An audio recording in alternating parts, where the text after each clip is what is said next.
kan theng ta e khat le khat tu dot na kut sa tel kai lim le lo min kan leng sa ding e sang si na lir si nu si fang er point wa ma lim le lo min kan leng sa ding e na par moi nak le na thiam nak chu so i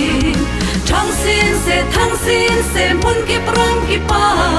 zia mai lo vin na par moi nak chu swa si no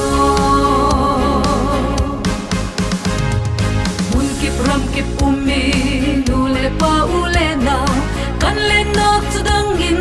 tlang pun lo man se lung khat pu im kan tuan kan fe tlang ting e kan rom le kan nam nun phung than sau na dinga lim le lo min kan leng za ding e na par moi nak le na thiam nak chu so in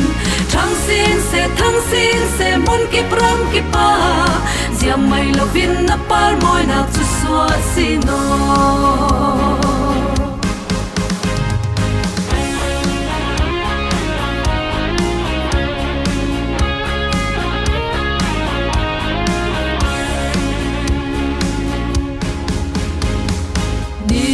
pa arsi bangin kleu sin sino kam tin mol tin ram ki ma en sin sino yang munai ram ti kan run sum tol no ma kan nun phung le thom moi thon lai kum thar no ma lim le lo min kan leng za ding e na par moi nak le na thiam nak chu so in thang sin se mun ki pram ki pa zia mai lo vin na par moi nak chu so si no